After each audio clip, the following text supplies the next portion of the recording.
Hi guys, Martin from Belief. In this video we're going to look at how to create and or modify the disclaimer text on your website. What is the disclaimer text? It's this text down here. Now this text is not in full, right? Only because it's a video demonstration. We didn't want to expose a whole range of information types. However, for the most part, it looks like that terminates in your credit guide link. It is very different to the privacy terms and disclaimer link towards the bottom of your website. There are 15 components to any type of disclaimer. This is the same disclaimer that is shown on landing page. However, the landing page disclaimer will vary depending on the type of offer or information that's presented in or on that page. Now, where do we find the disclaimer options in Yabber?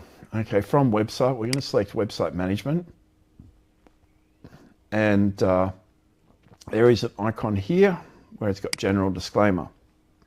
That will take us to a page where we can review those disclaimers we've already created. This is all dummy data. We can create a disclaimer, we can send the disclaimer to a website, or we can assign the credit guide to our website. We will create a brand new disclaimer for the purpose of this process.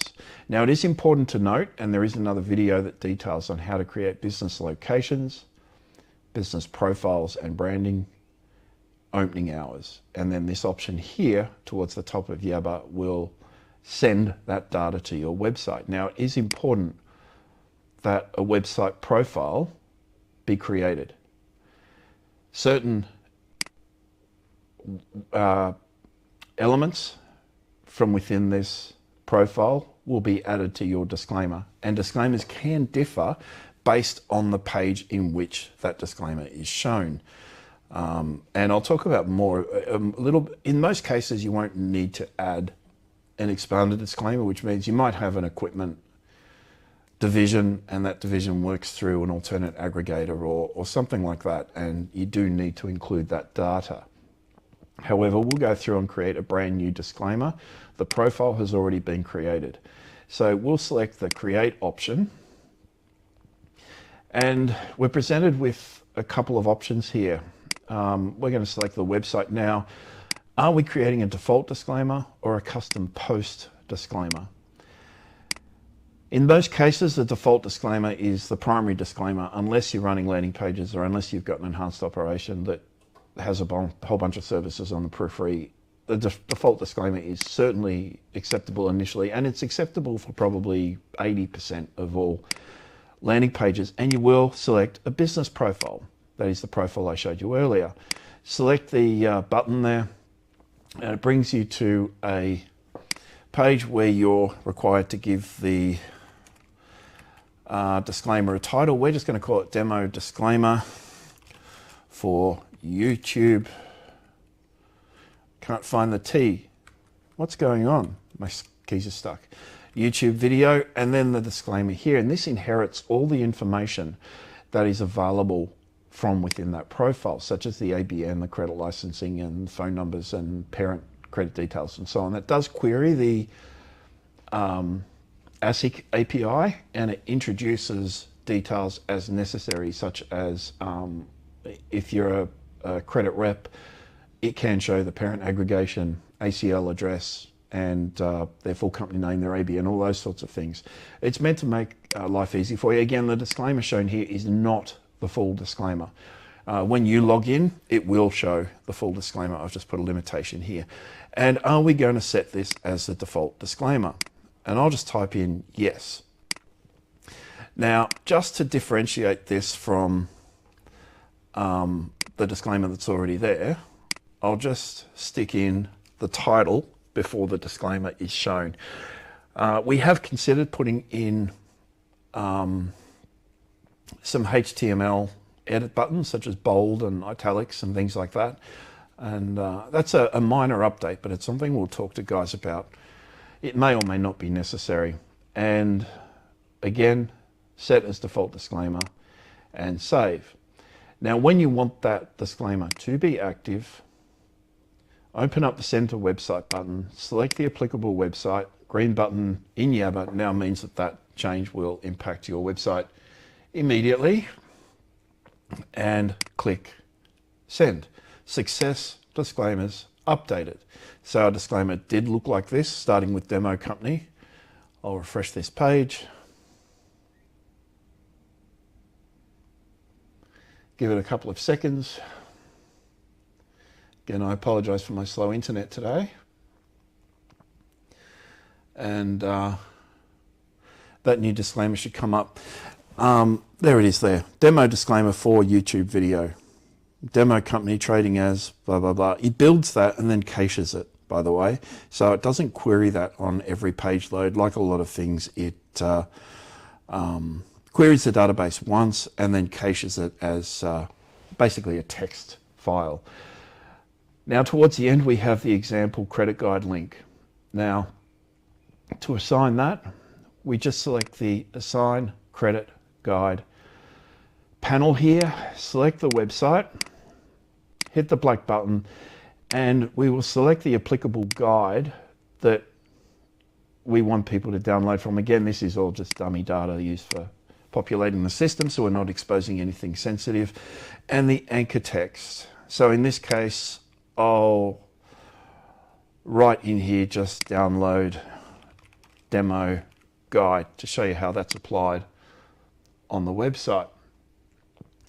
So just give me a couple of seconds here. Just seeing if I can speed up this internet a little bit. No. There we go, that's okay. I'll hit that green button. That sends the request to your website and successfully updated credit guide link. The guide will be added to your disclaimer, but you may include a basic credit guide trackable link anywhere with the shortcode of. And it gives you that shortcode that you can apply to your website anywhere. You don't want a fixed link to a credit guide, okay, because your credit guide changes all the time. And we have a version control document manager in Yabber. So you upload your credit guide once, and if it needs to be replaced, you simply replace it and add any version details or changes that may have taken shape. And your credit guide link is always up to date. That is very important. So here we are here. You'll note the text there, example credit guide link, and that will link directly to a PDF document. That is, you can see the long URL string at the footer of the screen there. That is a trackable link. So we know what user is downloading that guide. So you may apply triggers and all sorts of functionality on the basis of somebody actually clicking on that link, if you so choose to. So refreshing the page there, and example credit guide link. Okay. All right. Sometimes you will find that it can take about 10 seconds for caching to apply, or the caching to be deleted. So if it doesn't change straight away, just give it about maybe 15 or 20 seconds.